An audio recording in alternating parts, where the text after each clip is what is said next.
Kalau yang pertama dihisab pada hari kiamat itu sholat. Yang kata Nabi SAW, fa'in salahat saluha sa'iru amalih, saluhat sa'iru amalihi. Kalau benar sholatnya, semua amalannya insya Allah benar. Kalau salah sholatnya, buruk sholatnya, rusak sholatnya, semuanya rusak.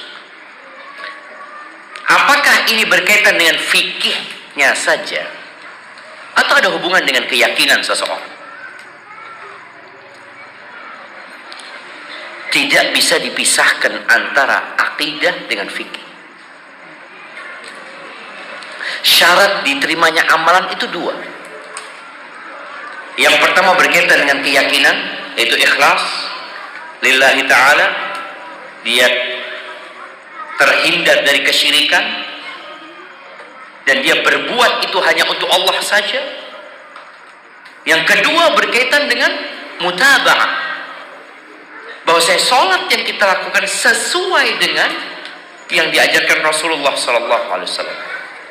Oleh karena itu ketika Allah mengatakan fawailul lil musallin, celaka buat orang-orang yang sholat, alladzina hum an salatihim sahun, mereka adalah orang-orang yang lalai dengan sholatnya. Ini lalai lebih kepada fikih, dengan wajibnya, dengan syaratnya. Ya dia lalai. Kadang-kala sholatnya cepet-cepetan, gak tumaknina. Yang kedua berkaitan dengan keyakinan, alladzina hum yura'un, mereka yang riya. Artinya riya saja itu dapat menggugurkan amalan. Karena kita tahu syirik itu ada dua, ada syirik besar, ada syirik kecil. Ketika syirik besar yang dilakukan, ya gugur semua amalannya.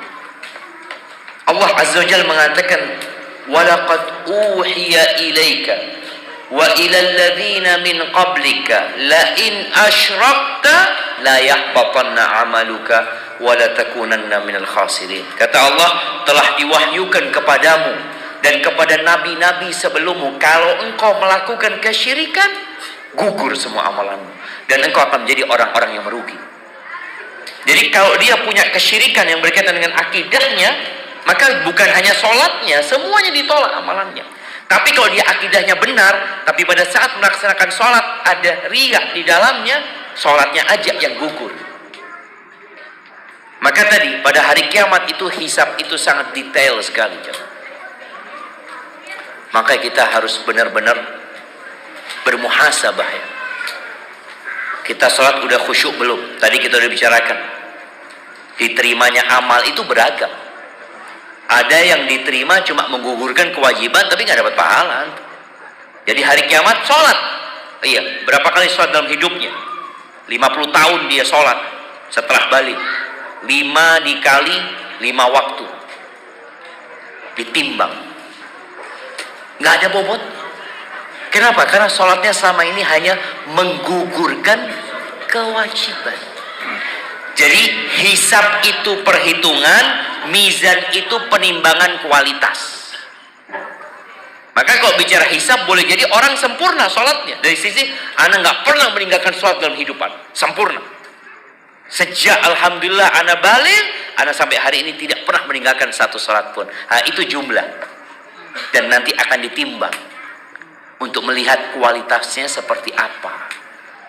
Maka kalau bicara tadi berkaitan dengan keyakinan, ya ada keyakinan. Berkaitan dengan fikihnya, ya kita harus sesuai. Syarat dan ketentuan harus terpenuhi. Rasulullah SAW bersabda dalam hadis riwayat Tabrani, ya, innar rajula la yusalli salata 60 sanah wa lam tuqbal lahu salat. Ada orang yang salat selama 60 tahun, satu pun salatnya nggak ada yang diterima. Nggak diterima ya, nggak sah salat. Kalau bicara tadi diterima, paling minimal itu tidak wajib ngulangin. Ini nggak diterima. Yutimmu ruku'ahu wa la yutimmu sujudahu. Ini berkaitan dengan fikih tadi. Sujudnya sempurna, rukuknya nggak sempurna, rukuknya sempurna, sujudnya nggak sempurna. Itu terjadi dengan sebagian orang. Maka kita perlu bermuhasabah dengan dua hal. Yang pertama berkaitan dengan keyakinan tadi, dibersihkan hati kita dari segala kesyirikan, ya. Kemudian kita sholat ikhlas lillahi ta'ala. Yang kedua dari sisi fikihnya, bagaimana kita sholat sesuai dengan yang diperintahkan oleh Allah dan Rasulnya. Oleh karena itu Nabi alaihi salatu wasallam mengatakan, "Sallu kama ra'aitumuni usolli." Kalian sholatlah sebagaimana kalian melihat aku sholat. Barakallahu fikum.